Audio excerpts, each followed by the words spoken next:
Welcome, everybody. Happy Easter to you all. I'm really excited for today. I have Ursula here, and we're going to talk about astrology, which always fascinating to me. And I always learn something new because there's so much out there to learn when it comes to astrology. So, we have some people already joining us. Julie's here. She says hello. And Tina's here. She said hello and happy Easter. So my name's Valerie McLaughlin. I'm an intuitive heart healer and energy artist, and I hold space for people to come together in love to help bring healing, connecting into their heart center so they can connect more with their spirit. And today I have a very special guest. And I was trying to think of how we actually met. And I think we actually met at one of Julie's goddess gatherings that I finally had an opportunity to join. And we talked briefly there for a little while. And then you had an astrology lounge, which I thought was really cool because it just made it really chill and got a lot of information out and got to see so many different charts that actually, for me, it helped me understand things a little bit. It was so much fun. And then after that lounge, we talked a little bit and we came up with this idea to do something together, which we will talk about later. But we've only met 3 months ago, maybe? Yeah. Something like that. Within the last 6, yeah. Yeah, it's amazing. And another one where it's like connected, and I feel like I've known you longer than I've actually have known you. So, welcome. Tell us a little bit about yourself. Thanks, Val. So my whole journey began, I want to say about a little over 5 years ago, with my own, personal quote unquote spiritual awakening. And I started with meditation and chakra work. And then I started studying my own intuitive development, mediumship, Reiki, Tarot, and everything kind of came together. And then aromatherapy came in. And then the last piece of the puzzle, astrology, came in. So it's been quite a ride of my own, learning and just discovering this whole new world and opening up to it and learning how to work with spirit. And the recommendation to me was pick one thing, because there's so much, with everything. And it's just, there's so many facets and areas of study. So the two things that came in the strongest for me were aromatherapy and astrology. So my one thing that I chose was to combine the two. So astrological aromatherapy. But I also, in my work, I pull in everything else. So I love to do oracle cards or tarot cards with each astrology reading. I usually call in, Reiki energy and send that as well when I'm doing a reading for people. So I take a multidisciplinary approach, but my main focus is astrology readings and aromatherapy, but then also putting the two together, primarily. Yeah. Was it like a light bulb that went off when you came across astrology? It's funny because the first time it came into my awareness, I've always had this connection to the sky. I've always loved watching meteor showers and looking up and, looking at the moon and connecting and just knowing where everything is with the constellations. I'm named after the Big Dipper, so there's that too. But it came to me actually first during my intuitive development class back in 2016. And I was so immersed in those studies at that time that I just wasn't ready for it. But then it hit me like a pile of bricks in 2017. And then that was the time to really dive in and learn it. Yeah. It keeps coming across my radar. And I get these little glimpses of it. I'm I know this is so fascinating and I feel so connected to it. But at the same time, I'm I have to focus on what I'm actually doing right now. And so then when I actually connected with you, it was wow, this is great because it's in my world and I get to, chat and see what you do. And it's just amazing. So I love when that happens, but guys, you have to slow down because you can't do that. They did this with Julie too. They just like started flooding me with all these questions. I'm like, get in line one at a time. So let's talk about natal charts for a little bit. Okay. And so actually, I'm scratch that. Let's talk about Easter for a minute. Okay. So the fun fact small, about Easter. then we'll work up. How about that? So fun fact, Mm-hmm. Easter is actually, the date of Easter is actually determined astronomically. It is the Sunday that falls after the first full moon after the vernal equinox. So in case y'all didn't know that. And it's also the pagan holiday of Ostara. So there's such a connection there just to the earth and the cycles. We're in Aries season, so it's a cycle of renewal and rebirth. It's astrological new year. So just like that whole energy of new beginnings, and then having it timed based on the moon. And if the full moon falls on a Sunday, then Easter's the following Sunday. Oh, wow. So we had our full moon on Tuesday, and this is the first Sunday after. Yeah. And you and Julie teamed up and did a full moon goddess and talked about Venus, right? Yes. Yep. We can go everywhere if you want. I'm all about going everywhere. So you talked about Venus because she's going into retrograde. Yeah. Let's make it. The planet's going into retrograde. Yes. Are the planets like that? Are there female and male elements to the planet? All of the other planets are primarily masculine energies, except Venus, and Mercury is sort of androgynous. Interesting. Yeah.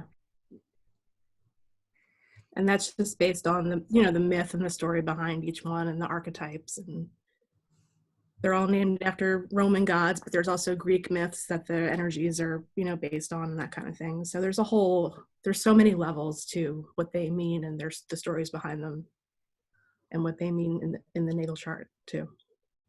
But we can, if you want, so what we did during the lunar circle was, it was a Libra full moon. So Venus rules Libra. So that's why we call it in the energy of Venus, because of that. And also because of the upcoming retrograde, which is a pretty important part of the planetary cycle of Venus. She generally changes signs roughly every month. So right now she's in Gemini, and she'll be in Gemini until August, because the planet slows down.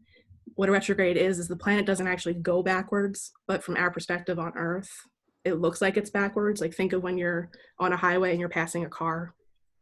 It looks like the other car is going backwards, but it's not really going backwards. So retrograde is really an illusion, but we pay attention to the energy of it because, one, the planet for Mercury, Venus, and Mars, that's when the planets are closest to us. So it's the perfect opportunity to work with that planetary energy because it's so close and the influence is so heavy. And then also, just to go back in time a little bit, so Venus works in 8-year cycles. So the last two retrogrades in Gemini were in 2004 and 2012. So in 2004, we had the birth of Facebook. In 2012, we sort of had a lot of global unrest that was happening. I think that sort of set the stage for a lot of what's going on now. Venus relates to our connection. Connection's the big word of Venus. Connection to everything that we love and value in our lives. And Gemini is the energy associated with thoughts, ideas, communication. So Venus and Gemini is very social, but now what we're being forced to do is come up with different ways to be social, to be creative, and to also be curious about, what's going on really with all this unrest and everything. And it's a challenge, and there's going to be, a restructuring of things, and as a society, in the way that we communicate, in our resources and the things that we value. And the Venus retrograde is the rarest of all the planetary retrogrades because it's for only 40 days, which is also interesting, every 584 days. So the last Venus retrograde we had was in the fall of 2018. It's interesting. Yeah. We did a meditation during that circle, and I actually re-recorded it to music, and I'm going to send that out to my newsletter subscribers tomorrow or Tuesday. So you guys can get a copy of that from my website. Nice. Yeah. So if you guys are just joining, I have Ursula here. We're talking about astrology. And if you have any questions, feel free to ask them. We would love to answer questions that you have. So if you're intrigued about something about astrology or aromatherapy, right, we can tie that in since that's what you do together. Feel free to ask any questions that you may have. So, and then Venus, you said, goes all the way into August. And she's in Gemini all the way to August. She's in Gemini till August. The retrograde is from mid-May until late June. Yeah, mid-May to late June. Okay. So what are some of the things besides like I was going to say communication, but socializing is what you said, is some aspects to kind of work through in a Venus retrograde? Well, I think now especially, we just have to get creative. And I see that happening already. Mm-hmm. But I mean, the whole thing with Venus is it's a human need to feel connected to people. And I'm seeing a lot of like people getting more and more interested in offering distance energy healing services. Like I know you're experiencing that as well, because we can't be near each other. Right. So without that community and connection present in person, it forces us to find new ways. So just, you see all these people getting online, which, is wonderful, and still continuing to have their, hangouts and happy hours and everything on Zoom or on FaceTime or, any other platform that allows group meetings. So that's been pretty interesting. And I think we're going to see more and more inventive and creative ways to be with each other when we're not physically with each other. Yeah, absolutely. I've been wanting to do more distance healings and really bring myself more online so I could be anywhere. So this is, I had already started doing it, but it just like lined up with what I wanted to focus on more. And so it's allowed me to actually focus more on doing that and coming on live more and being able to talk to a bigger audience than having a space where I can only have 8 people in a room. Yeah, I'm experiencing the same. I just started doing my own Facebook Lives, and it's a hurdle and learning how to get things, online that were previously scheduled in person, like the full moon event, So it's a push a little bit, but sometimes we need that. Yeah. So let's talk a little bit about sun signs. Everybody seems to know their sun sign. And but there's a lot more to you than just your sun sign. You are your entire chart. So when we look at the chart, it's based off of your birth date, time, and location. And we look at all of the planets. When you have the time, it sets up the houses, which relate to areas of life. So we look at that energetic imprint where all of the planets were at the moment you were born, including some other things that we look at as well. Each one falls in a specific sign and in a specific house, and they all relate to each other. It's called aspects. So the moment the person's born, you can look at the birth chart as like their soul's fingerprint or their soul's lesson plan for life. And then from that moment, everything's in constant motion. So at any point in our lives, depending on where things are in the sky, there's a certain level of influence or focus or emphasis, either on a specific area of life or a specific planet. The planets all work in their own cycles. Some are really fast moving, like Mercury. Others are very slow moving, like Pluto, which moves around the chart every 248 years. So not everybody gets to experience Pluto touching something in their chart. It's just not possible. Most people, if you live to the age of 84, get to experience Uranus going all the way around the chart. And each one has a different energy to it. Each one, if it impacts certain things in the chart, it has a different meaning to it. So typically, we'll look at the chart itself and what energetics are set up, in the chart itself, what the energetic imprint is. And then we look at where things are on the sky. A person's age can tell you a lot about what they're going through cyclically with planets. And then, I just call it a beautiful exploration, because it really is it's really about becoming self-aware. A lot of people, sometimes things are blowing up in their lives and they just need validation.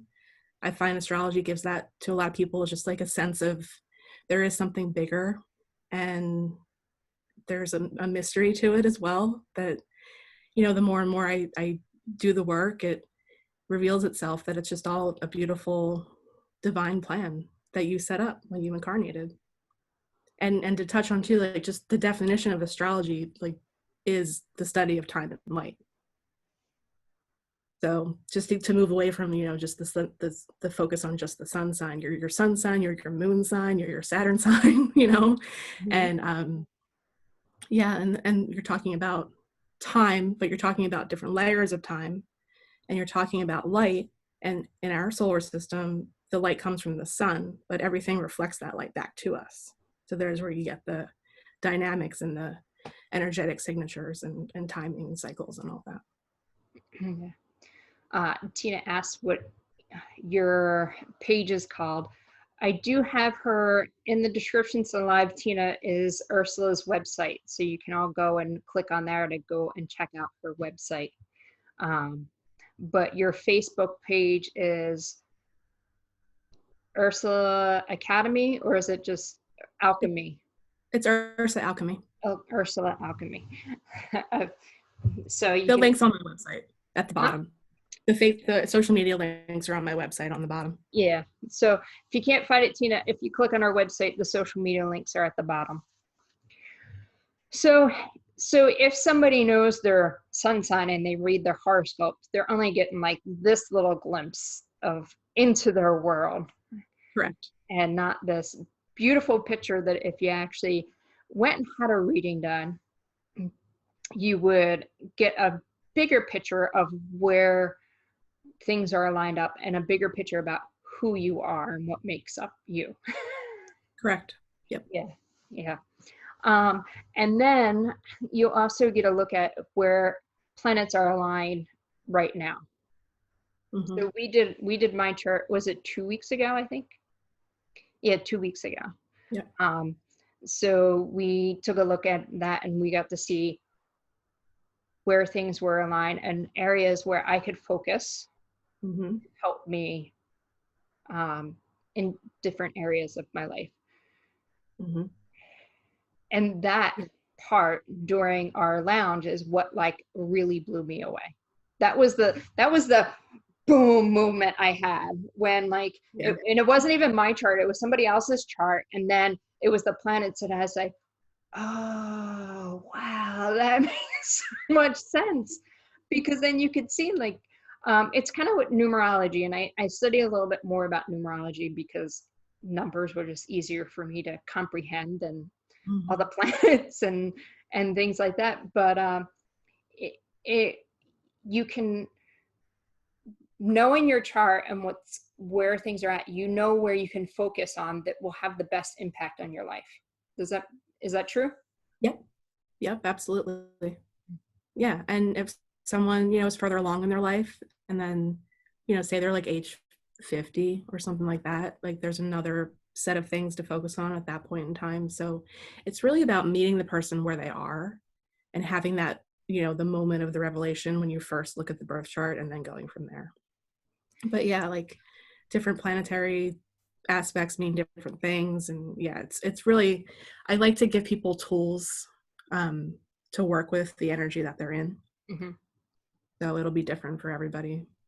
Yeah. And then you also had asked me about certain years, like something that happened a few years ago, what was going on in my life and what was happening made perfect sense to where things were aligned for me. I was like, yeah. Right, spot on. It was pretty cool. There was one thing we talked about in my chart. You said my sun sign's a Gemini, and Mercury was in retrograde at the time Mhm. that I was born. And I didn't really ask you what that meant. And we talked about it, and I was like, "Oh, that's cool." And we talked about and I got off the phone or got off the call, and I was like, well, "What does it mean when Mercury's in retrograde when you're born? Like, what does that say about you?" Because I didn't ask you that question. So it's going to mean something different for everybody. I can give you a blanket statement or, experiences from some readings I've had where, again, the planetary energy is very strong when the planet's retrograde. So it can mean that someone has more mercurial personality traits, like being inquisitive, being curious. Some signs mean a very quick thinking mind, others more analytical. So you have to really look at, like for you specifically, it's very close to the sun. So that's like a very strong Gemini energy. So your inquisitive nature and, wanting to learn and figure things out and that kind of thing speaks to where it is for you, but it's going to be different for everybody. Yeah, when I read I read it and it said, well, you can pause when you're speaking to somebody that might be that is Mercury in retrograde, especially in Gemini, they like pause. It's because they're looking at all the endless possibilities that it could be. And I was like, oh my God, that makes so much sense for me. Yeah. Because I'm like analyzing every little aspect, and I'm like, and I still do it today and don't even realize sometimes I do it. Mm-hmm. They're like, I asked you a question. I'm like, oh yeah, hold on. Not there yet. Give me a minute. I gotta finish answering it. Yeah, yeah, and the Gemini mind is just like exactly like you described, like thinking about everything all at once, and sometimes like it's almost like a stutter or something happens too because you're trying to get all that information out of your mouth faster than it is in your head, or it's going so fast in your head and you're trying to get it out like through that pathway of your mouth, and it's like, wait a second. And that's been one of the hard things for me to channel, is that to happen, except for when I channel the light language, it just pours right through. But Mm-hmm. like sometimes when I like channel things, I mean, you saw me earlier. I was like, guys, you got to step in line.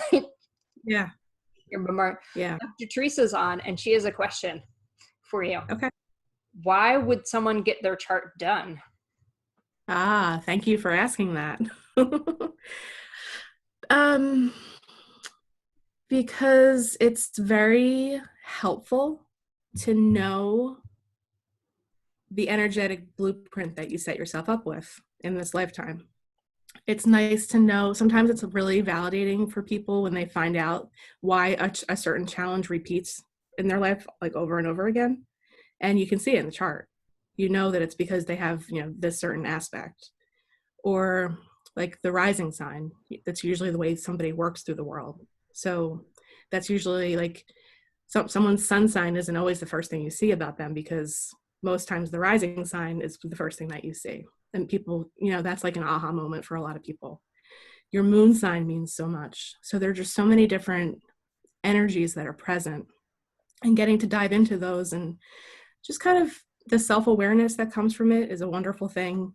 The validation, knowing the lessons. Sometimes it's easy to, when you get a reading before certain major planetary transits happen, knowing what's coming and the energy of it, to be able to work with it rather than it kind of being dumped on you and you're like, what the hell is going on in my life? I don't know what's happening. So, just to plan, and it's just like a tool that you can work with ever from the moment that you have the chart done. It's a tool that you can work with from that point forward. Like I'm always looking at where everything is in the sky and kind of knowing, okay, this might be a little bit challenging. This might be a time to take a break. This might be a time to learn something new. Something in my career might be happening based on, what's going on in the sky. So it's such a beautiful tool for self-awareness, self-expression. And a lot of times, a lot of people come and they're just not on the right path. And you can see that in the chart and help, direct them back to the right way. Just like, it's I call it, the little tagline I have on my website is live in touch with your soul. Oh, I like that. Thanks. Yeah, so just living in touch with your soul, because that's your soul speaking, that moment, that those symbols and everything, that's your essence, really. Yeah. Um, when I learned more about my moon sign and my rising, it made a lot more sense Mm-hmm. to me. And maybe not so much the rising. I haven't quite gotten there with the rising. That's because that's mysterious for you. She said, "Thank you." I remember finding my rising, and I was like, "Really? That's my rising? How's that fit in me?" That's what I was. And that, but the rising, yeah, but the rising sign too is like, it's all about embodiment. So Mm, that's a lifelong journey. yeah, Yeah. mine's in Scorpion. Mm-hmm. Scorpio. Yeah. Yeah. Ah, how do you get this done? Okay, so I guess that's one of the questions. How do they get this done? Should we talk about what we're teaming up to do Yeah, now at sure. this point and kind of help answer Tina's question? So, um, on Ursula's website, you can book an appointment with her. Like she said, you do need your birth chart, your birth date. That's what you get, a birth chart. You need your birth date, you need the location, and you need the time you were born Yeah. to get the whole picture. You can still work with it without the time. Yeah, thank you. Because I was, without the time, they could still work with you. But the most important is where you're born and your birth date. And so we have teamed up to create what we called an intuitive heart and soul healing. One of the things that I saw when I was at the Astrology Lounge is I had actually a couple people that were in the group that I have worked with before, and something showed up in their chart, and I was like, wow, okay, when I have that healing with that person next week, I can really focus on this area because this is what the person's going through and help release that energy that that person's going through. Mm-hmm. And so we've decided to come together and do this because it really, I think it's going to benefit people on another level to help clear out some things that might be need to clear out so they can move out of whatever that is on their going through in their chart. Mm-hmm. I think Yeah. some, like, if it's something ancestral, we can dive deeper into that to help release that, Mm-hmm. and that would like show up on the chart. Yeah. There's and also just like general themes at that point in time from the chart and from what's going on in the sky at that moment. And then with medical astrology, you actually look at specific houses. So there are 3 main houses that relate to health: Mm-hmm. body, physical health, and mental health. Actually 4. You can touch on 4. So that gives a very targeted approach, to the work that you're going to do with the person. If you know there's a specific thing happening in a specific place that relates to their physical health or their mental health or their actual body. Mm-hmm. Yeah. So there is another link in our live that is to book your appointment. And it works a little bit different than just booking an appointment like you would normally had book with me, because we need, Ursula needs this information so that she can pull up your chart and take a look at it before you actually sit down with a person, so that you can Correct. kind of read it and look it over. And so it'll take a few days to book the appointment, and then we can either decide whether you want me there during the reading and clearing there, or if Ursula and I have a little bit more about, guides me a little bit more about what's going on, and then you have a separate healing with me. So you can go right there, and we're doing a special for this time period. What's going on? we wanted to do something really special for you all, because we feel like this time period with everybody could use a little bit extra guidance and healing. Mm-hmm. And so we thought it was really important, and we are giving you $200 off for a limited time of the service that we're providing. So it's only for $77. So you can just go on my website. And did you get yours up on your website? I will over the next couple of days. No problem. The link's in there. You can go right to the website. You purchase it, and then you'll get an email with the instructions, and I'll send you an email, and then we can set up an appointment, and we'll be in communication. And this way we can help move through and release some energies in certain houses to help you go forward.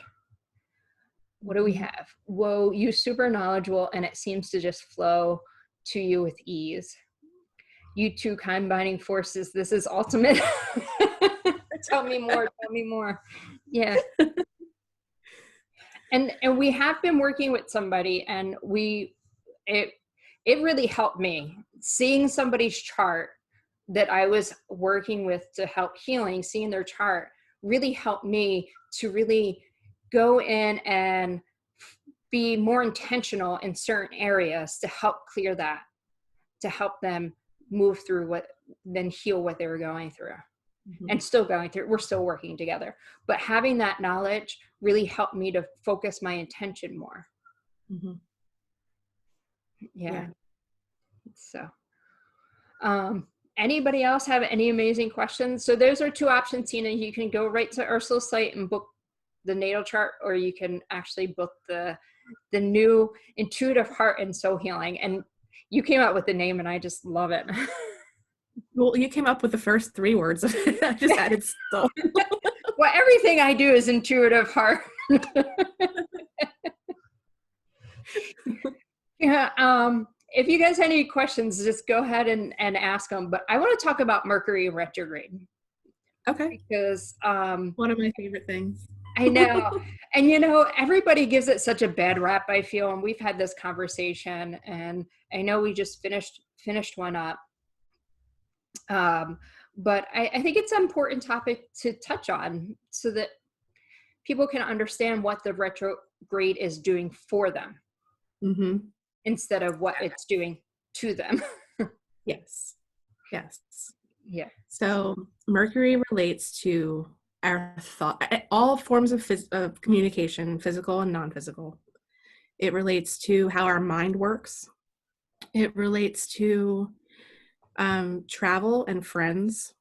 And so last year and this year, all the Mercury retrogrades are going to be in the water signs. So Pisces, Cancer, and Scorpio. It's called an elemental year, and that changes. Mercury's cycle is very precise. So the Mercury retrograde is the most frequent one because it's the fastest moving planet besides the moon. And it is, like I was saying before, the time when the planet's closest to Earth. And Mercury is a really interesting planet. It's also a really interesting story. So I would encourage you all to go look up the myth of Hermes and what Mercury means, because the energy is just so, I don't know how can I best describe it. The Mercury is the magician in the tarot. That's the key. So Mercury was an alchemist, a psychopomp. So he was the only god that could travel between all realms. So the Roman god is Mercury. The Greek god was Hermes Trismegistus. So if you look up something along the lines of like the emerald tablets, that gives you more information into what Mercury is all about. The whole concept of as above, so below, as within, so without. And that goes on and on and on. That's Mercury. A little bit of a trickster.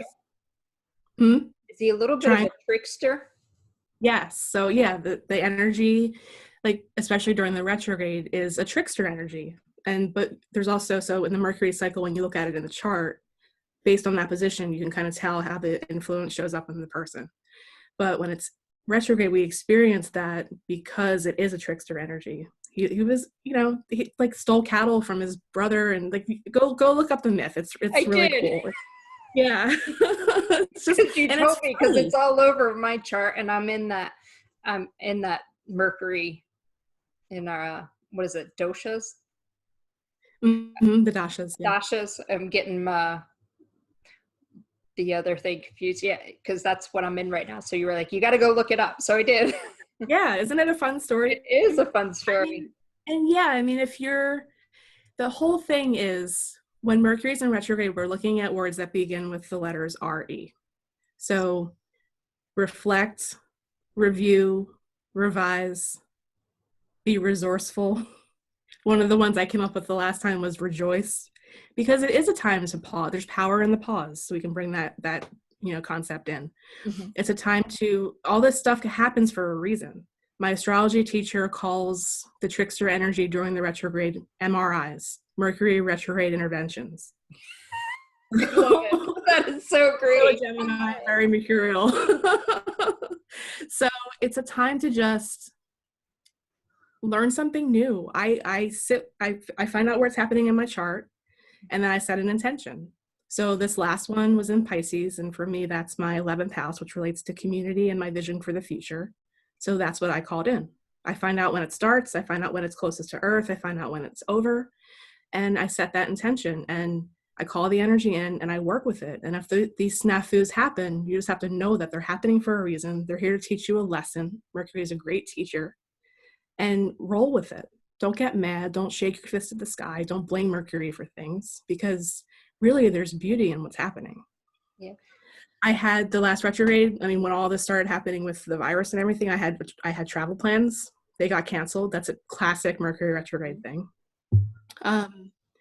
Miscommunications happen, technology glitches, then put the computer away, pick up a book, just figure out different ways to ease into it and work with it rather than getting frustrated and angry about it. Yeah, I look at it, it's for us to slow down to communicate clearer. Mm-hmm. That's one of the ways I look at it. We have some R words for you. Sabrina said, hello, beautiful ladies. And then they threw out recognize, respond, respect. Yes. Yeah. I love it. Perfect. We have a question. I want to know about the planets aligning the next 3 days. So we've had an alignment happening for a while. The alignment in Capricorn is, I'm guessing, what the person's referring to. So we have at the moment, and what's been building since the end of last year, which is sort of the perfect storm that we're in now, Jupiter, Pluto, and Saturn, all being in the sign of Capricorn. Right now, the moon is moving from Sagittarius into Capricorn. So if you go outside, Saturn and Mars have moved on to Aquarius, but they're still lined up in the sky. So if you go outside before sunrise, if it's clear, while it's still dark, you can see the moon, Jupiter, Saturn, and Mars all lined up together, like in a pretty good row. Like you can't miss it. Pluto's also there, but we can't see Pluto. So that's the alignment that's happening. And that'll be there with the moon for the next few days, but those planets will still be there until Mars moves on farther. But Jupiter and Saturn will be together for a while. And Mercury, I think, is still visible. Mercury's hard to catch, though. He's sleuthy. Very dim. But in the morning as well for Mercury. Yeah, yes, I guess the answer was yes. That's what she was talking about. And superposed to be visible. Yeah, in the early morning sky, you said, before it gets light out. Correct. Yeah. Like 5 a.m. is 5:30. They're pretty high up where you can see them, from being inside. Tina says, never hear about Leo. Leo's actually a beautiful sign. Leo's got a bad rap, I think, just because a lot of times it shows up as the more shadowy part of it, like ego and that kind of thing. Mm-hmm. But ultimately, the highest expression of Leo is heart-centered authenticity. I love that. You said that about it. You said that in my chart reading. heart center and authenticity. And that was, Yeah. it was like perfectly aligned with me. Yeah. Yeah. The Leo's ruled by the sun. So it's our highest expression of self, you know, in the most authentic way, not letting the ego get in the way. Mm-hmm. So Tina, did that answer your question about Leo?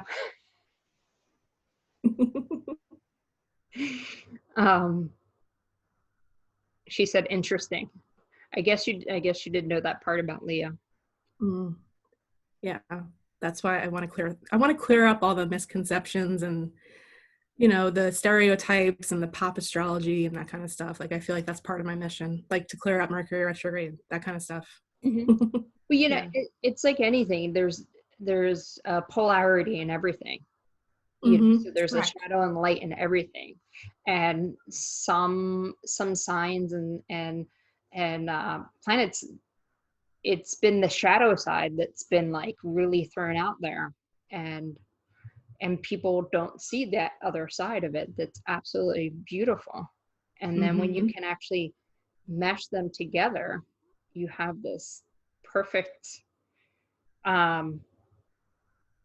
I want to call it a perfect storm. I don't know why, but that's what I want to call it, is a perfect storm. Yeah. And you know, it's like anything else.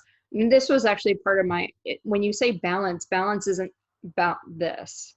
It's about doing this and not going like this. And Correct. it's some of the, like Mercury retrograde, it's more like this than, you know, like that. So Rose is awesome. Thank you. I'm clearly having typing issues. It's okay. I was clearly having speaking issues trying to read what you were trying to. It's all that talk about Mercury. He's like, you want to talk about me? I'm going to show up for you then. Hey, I called in help with technology, so the presence is here. I'm like, please let this go smoothly. Yeah. So can we talk about the houses a little bit? Yeah, absolutely. So I wish I should have pulled up like a chart so it would be easier to kind of explain. But I actually can see if I have mine, I think. I know I do. I think I can get to it quickly. But the houses are divided into 12. Yes. And each of the houses have a different meaning. Correct. You want me to just go with it? Yes, please. Okay. So we look at the chart and it's divided up. It looks like a pie with 12 slices. And the house system that I use in my practice, each house is one sign. It's called whole sign. So you get the birth time that sets up the first house, and then that gives you the rest of them. So just to go relatively quickly through the meaning of each one. And there's a layer too that, as Val said before, you can pull in numerology to help understand this. Mostly the number of the house also relates to what that number means in numerology. So 1 is all about your physical body. The tagline you can put to the first house is I am. Second house is about personal resources, values, and self-confidence. So you can put the term I have to that house. The third house is all about communication, education, ideas. It can also relate to siblings and extended family, but you can put like I think or I communicate for the third house. Fourth is all about your home, your family, your bloodline. And 4 can sometimes also relate to the authentic self. You can just put home, I guess, to that house. 5 is all about creativity, our connection to our muse, joy, romance, children, not always actual children though. It can be things that you're birthing into the world, like creative ideas. So you can put joy. You can assign that word to that house. 6th is all about our daily practices, our physical health. So how those practices relate to our physical health, what we eat, the thing, how we construct our day from the moment we wake up to the moment we go to bed. It also can relate to pets in the form of small animals. And the highest expression of the sixth house is your work and being of service in the world. Seventh is all about our partnerships, our most intimate relationships. So this would be like, your partner, your spouse, boyfriend, girlfriend, that kind of thing. It's also the place where we draw things into our life. It is the house, you can look at it as the house of mirrors. So that's when we attract people into our life that shows us things about ourselves. That there's a lot of self-awareness through partnership in the seventh house. It also can relate to areas where we project. So something we don't want to see, we kind of put that back on other people. A lot of that can happen from the seventh house. The eighth house is sort of a very secretive place. It's the place where we merge with other people. So think about like in marriage where you merge your finances and, you have a contract with somebody else that has a contracts. It's also the place of taboo subjects. So, the spiritual stuff that we're talking about, that kind of thing lives in the eighth house usually. And one of the big things about the eighth house is it's the place of the closet. So if somebody has a lot of eighth house placements, where I usually go is, is there something that you're hiding about yourself from the world? Ninth is all about higher education, long distance travel. It's also a place where we kind of connect to our higher self. So sometimes if I see something there, I'll go there with somebody. Teaching esoteric studies, like I've heard people say astrology lives in the eighth or in the ninth house. 10th house is all about our career and our role in the outside world. 11th is community and future. And 12th usually relates to all things that we do to connect to things outside of ourselves. It's the house of isolation. It's the house of mental health. And as you go around the circle, you'll see how they all relate to each other. They all make angles to each other. There's always the second and the eighth house work as a pair, like Val was saying about balance. My chart I can pull up. I found it. Okay, cool. So it'll be a little bit easier, I think, for people to see. The visual. Yeah. But each one Mercury's coming through really strong. It's been taking a while. There we go. Can you see it? Not yet. Mercury the trickster is playing games with us. Did you share your whole screen? It says it's shared with you. I can't see it. Oh, there it goes. There was a little bit of a delay. Yeah, and then it's still happening a lot. So there we go. You started laughing when I said the eighth is the house of the closet. Well, yeah, because I always tell people I've come out of like 2 closets, and it just makes me laugh. And my spirituality was one of those things that I, was in my closet that I didn't want to come out and talk about. Yeah. And that's where I think Mercury and my sun sign is. Correct. My sun, the sun, which is in Gemini. Yes. Yeah, so we can look at all the symbols you can see too. The layout for this chart, this is what I use for every natal chart that I do. So it gives you a key and the glyphs for each sign. Mm-hmm. And then, like I was saying, the aspects. So the ones that I typically only work with are conjunctions, oppositions, trines, squares, and sextiles. I don't really go to the rest. What you were saying, so like the one house sits opposite the 8th house? Mm-hmm. So like 2 and 8 work as a pair. 2 and 8. So 2 would be personal resources and 8 would be shared resources. And they work together. If there's a cluster on one, then sometimes it means that the lessons are in the opposite one to balance the polarity out. Yeah. Each sign has an equal and opposite pole. So like Sagittarius and Gemini are an opposite pair. Scorpio and Taurus are an opposite pair. Aries and Libra. So you can see how they're opposite each other. Does anyone have any questions on the houses? Did I go through that too quickly? No, I think you went through the houses right. So these things right here where I have like the arrow, I don't know if you can, whoops, that jumped it right there. That's what the Yeah. house, yeah. Just wanted to make sure, like there's a little delay on the live. So when I did that, I'm looking at the wrong screen. So like the arrow went crazy. So yeah, those are the houses. And there's a lot of information. And so then each house is ruled by a sign. Correct. Based on your birthday. Yes. Yeah.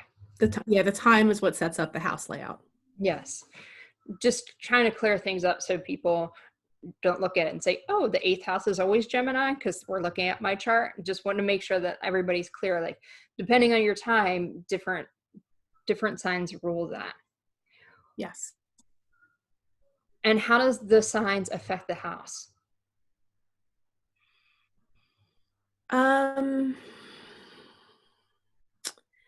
So with a Scorpio rising, that being the first house is the body, how you work through the world. Typically what we see is a Scorpio rising can tend to be a very private person. Scorpio is a very mysterious sign. A lot of times it's a water sign. So it can be a person who's very intuitive like you are. A lot of times when we see water in the first house, that can mean that there's a level of empathy, like a permeability of the body, because it's a water sign. So a lot of times with people that have a water sign in the first house, I'll recommend energetic protection practices. That could be somebody that tends to take on the energy of other people, be very sensitive to the energy of other people and to, unseen things, not just people, but the energy of complete sense in my world. Yeah. In my whole life. Yeah. Scorpio is it's a very deeply emotional sign.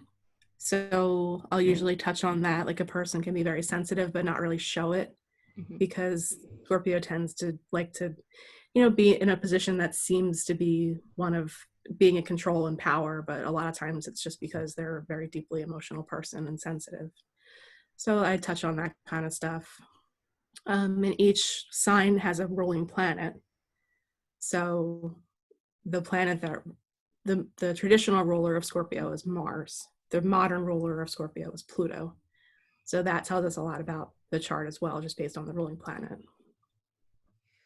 There's so many different places you can go with it, but I was just gonna say, so guys, you can see that like there's so many different aspects you can like look in and dive into and understand. There's a lot to it. That's why getting your chart read is really important, so that you can start to understand some of these aspects within yourself. And like what you just said about Scorpio and the first house, I mean, that's my whole entire life.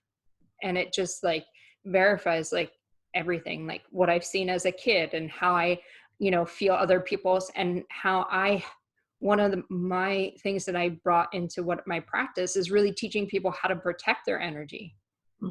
Because it was such a big experience in my life, and it's written all over my chart. Yeah. And you've got the elements too. So there's fire, air, and water, and earth. And then there's different modalities so that they express differently depending on what sign it is. So there's a lot to pull in. There's a lot of information. There's just so much information just in the natal chart alone. Yeah, absolutely. And then when you tie it into today's chart and what's going on, it's just amazing. I don't even have words to describe it, because I just sit there and you have to take it all in and take notes when you, to me, well, at least for me, like take notes when you're going through this, because it can be overwhelming sometimes. Especially if it's really new for you. But it's also one of those things where things just start to make sense as you're talking, because you can see it in your life and see what's happening in your life. And just like when I give a reading to somebody, and I'm sure this is you've had this happen, like, so if I give a reading to somebody and I get like this, yeah, no, that's usually when I know I hit a spot. Does that happen in readings with you too? Like, Yeah, it does. Sometimes people will just be really quiet. And that tends to happen when it's like, sometimes when people are skeptical, I see that happen. But a lot of times it's just so revealing. And sometimes people are a little bit taken aback by how much you can glean and how much you can know about somebody without really knowing them at all. But you know, it all goes back to the self-awareness part. It's not my job to sit here and, you know, make judgments or anything like that. Like, I'm just the channel of the information. I'm here to teach and help you learn, and that's it. I mean, yeah, what you do with the information from the reading forward is your choice. There's always choice. There's always free will. If you know, it reveals what you set up for your lifetime at the moment you were born, but there's always free will. I can't tell you or dictate how you're going to respond to your own chart. Or my only hope is that you embody the highest expression of it, and that I can help you do that. I swear I was channeling the questions to you just then, because you were answering like all the things that were like coming through my mind. It's a blueprint for you. Yeah. You know? Yeah. It's like, I grew up with, my dad's an architect, so I grew up around blueprints. And when you get done looking at the house after the original like blueprints, it's not always the same, because they make tweaks and changes along the way. And like your natal chart might guide you along, but you make tweak and changes and your free will, you choose along the way. It's not going to look exactly the same in the end. Mm-hmm. And I like how you said it. I hope you use it for the highest expression of yourself. And that's really what, you know, getting your chart and learning, what is your highest expression? Are you a great communicator? Are you meant to communicate?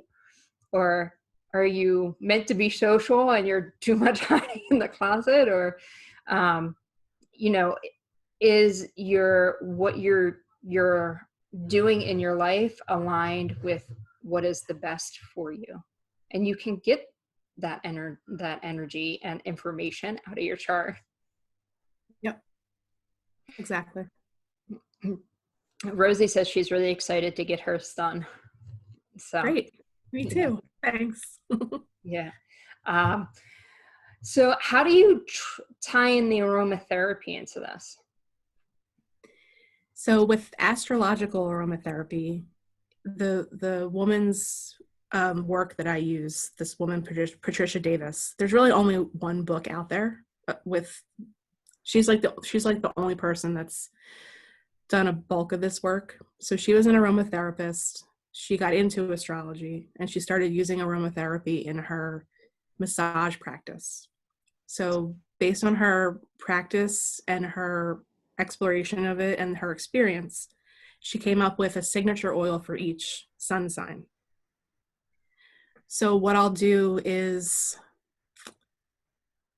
you're always supposed to include the oil of the sun sign if the person likes it.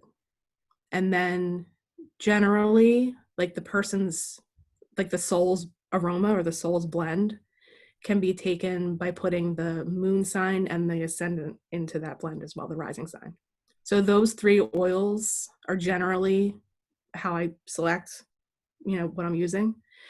But I want to play around with it, because she really only determined sun sign specific signature oils. I think that there's more areas to do more research and explore based on the lessons set up in the chart. Like if somebody needs more grounding, I might break free from that sun, moon, rising sign prescription, I guess you could say, and pick something else that relates to an area of the chart that they might need more work in. Because we're talking about vibration with oils too. So it's just another layer to pull in to help somebody with the energetic signature that was set up. And I've been making blends for the new moon and the full moon. So when it's a full moon, I'll choose the oils that are for the signs that are opposite, because that's what a full moon is, when the sun's opposite the moon. And I'll pull in something else that goes with, what's going on with the other planets. For the new moons, it's primarily the sun and the oil of that, wherever the sun is, because when it's a new moon, it's the sun and the moon together. So like for Taurus that's coming up, I'll do a heavy rose, and then I'll just pull in one other oil, because rose is the signature oil for Taurus. Yeah, I've smelled some of those moon blends that you've done, and they're really good. I'm not one that's really into the aromatherapy. Mm-hmm. It's kind of became a joke. I was very sensitive to smell as a kid, and I'm still sensitive, but the oils, I have such a big reaction, and sometimes like my skin reacts to them. So I tend to stay, but I appreciate them, and I appreciate what they do for people, because they're amazing. It's just that's not one of my areas that I dabble in it. You might be a good candidate for subtle aromatherapy, though. I might be. One drop, because the one drop is so strong. There's so much plant material that goes into one drop of oil. It's like, I don't remember the number, but like however many 100 lemon peels go into one drop. Wow. Or one bottle of lemon oil, something like that. It's amazing. And they're so highly concentrated. A lot of times people just use too much. So that could be something else to explore. Yeah. You really only need one drop most times with certain things. People ask me about oils all the time. I'm like, it's not my expertise. I can like refer you to somebody, but it's not my. Dilution key. Dilution is so key with oils, and there's different levels of dilution based on what you're doing, and there's a whole other science to that. Yeah. So any final thoughts before we head off? Anything that maybe I didn't ask you that you wanted to touch base on? Well, I just think it's important to mention that there is what we're going through collectively and individually at the moment. There is a whole other, there is astrology to the current situation. And the area that we're being pushed into is letting go of things that are no longer working for us, specifically the structures in our lives. And we're being pushed into the territory of the zodiac sign of Cancer. And that is all about mothering and family and home and nurture and learning how to be vulnerable. And what we're experiencing is certainly showing us where we're vulnerable personally and collectively. So I just want people to keep that in mind, that the more that you move into that space and how we're taking care of each other with, food and that kind of thing, it's a time to nurture ourselves and each other and really learn who we are.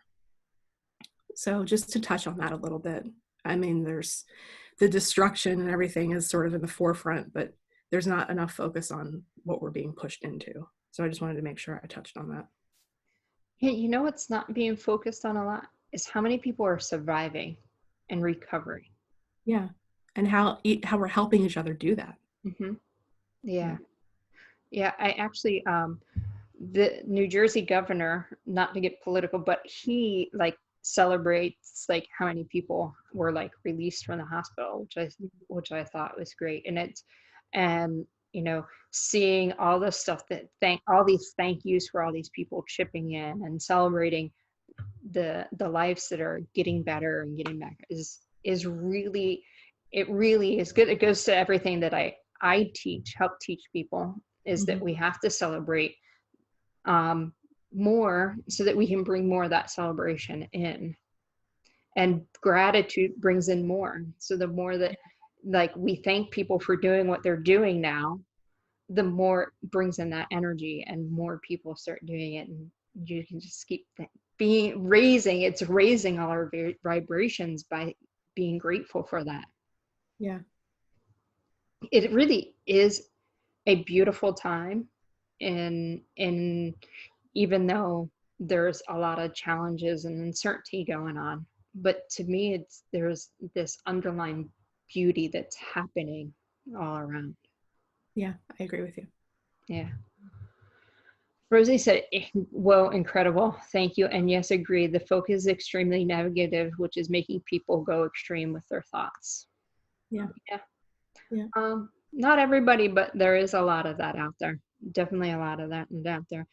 One of the things I think about is like all these athletes and all these entertainers and all, that are always traveling and don't get to spend a lot of time with their family. Now they're all, at home with her family. And it's, to me, it's like, wow, what a wonderful pause for everybody. Like, Yeah.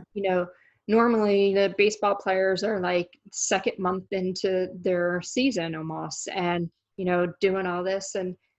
And now they're like around helping teach their kids math and things like that. And you're seeing a whole new look on they're getting to experience things that they've never experienced before. Yeah. Yeah. And I know we all are, but when sometimes you can take a look back and see like, wow, these people, they've been nonstop. But now they actually get to sit and like chill, and like, then it's like, oh, I'm wondering what this is going to do on the other side of this. Yeah, so am I. Or are they going to want more time with their family? Are they going to be better athletes because of this? Are we going to be better musicians? Are we going to be better healers? Are we going to be better it's just the curiosity of everything that's going on and around. It's really, really, really interesting. Yeah. And I think it's amazing. Or as they said, yeah, I believe in underlining beauty. So Yeah, it's bringing us home to our families and to ourselves. yeah. Yeah. Well, thank you so much for coming on. I really enjoyed this, and I'm so happy that we are collaborating together and bringing your astrology and aromatherapy and my healing together for healing, for the intuitive heart and soul healing. And I think this is really going to just have such a beautiful impact on people's lives to really help them get started and clear out some energies and spaces for them to go, and seeing what aspects they can tap into their higher aspects of themselves. I don't know, that was a tongue tied there. Yeah, highest expression. Highest expression, thanks. Like, I know the word's not coming to me, but it's right there. So if you would like to book your appointment, you can do it with the link that's in our live. And if you want to check out more about Ursula, her link is right there. She has some great offerings and blogs, and she also has her own Facebook page, which is Ursula Alchemy. Or did I say it backwards? Ursa. Ursa Alchemy. I just want to make everything your name. Okay. Gotta change it. Tina said, thank you so much for sharing wonderful information. You're welcome. And I do 15-minute free phone consults if someone's still not sure, I do that too. Wonderful. Thanks, Val. You're welcome. Bye, guys. We're going to end this live for you all, and we will see you again. I will see you again tomorrow. So have a good day, everybody. Happy Easter. Thank you.